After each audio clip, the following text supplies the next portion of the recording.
नमस्कार महाराष्ट्र राज्यातील तमाम कर्मचारी बंधू भगिनींनो, तुमच्याकरिता एक महत्त्वपूर्ण शासन निर्णय घेऊन आलेलो आहे। शासकीय कर्मचाऱ्यांना कर्जाअंतर्गत अग्रिम धन बाबत शासन निर्णय हा निर्गमित झालेला आहे। तर काय आहे सविस्तर शासन निर्णय पाहून घेऊया। त्याकरिता व्हिडिओवर पहिल्यांदा असेल तर व्हिडिओला लाईक करा, चॅनलवर पहिल्यांदा चॅनलला प्लीज एक सबस्क्राईब करून बेल बटन दाबायला विसरू नका। मोफत असते परंतु अशा प्रकारचे व्हिडिओज तुम्हाला मिळत राहतील। चला लेटेस्ट अपडेटसाठी आता चॅनलला सबस्क्राईब करा।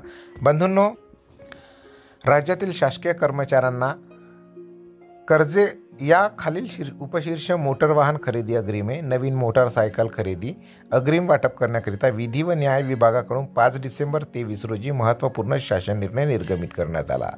सदर शासन निर्णयानुसार शासकीय कर्मचारी इत्यादींना कर्जे या खाली 202 मोटार वाहन खरेदी साठी अग्रिम मोटार वाहन खरेदी अग्रिमे याकरिता 23-24 या आर्थिक वर्षासाठी 1 लाख रुपये मंजूर अनुदानातून 1 कोटी रुपये, 5,50,000 आणि 2 लक्ष असे एकूण 7,50,000 इतके अनुदान प्रमाणित करण्यात आलेले आहे।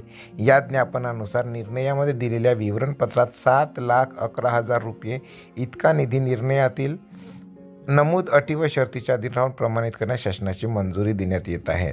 नवीन मोटारसायकल खरेदी करण्यासाठी मंजूर करण्यात येणाऱ्या अग्रिमाची वसुली व्याजासह 60 समान मासिक हप्त्यामध्ये करण्याचे निर्देश देण्यात आलेले आहेत। तसेच प्रथम 48 मासिक हप्त्यामध्ये मुद्दल व नंतर 12 मासिक हप्त्यामध्ये व्याज वसूल करण्यासाठी योजना केलेली आहे। तर बंधूंनो, या संदर्भातील जो शासन निर्णय आहे याची लिंक तुम्हाला डिस्क्रिप्शन बॉक्समध्ये देतो। आपण सविस्तर हा शासन निर्णय डाउनलोड करून बघू शकता।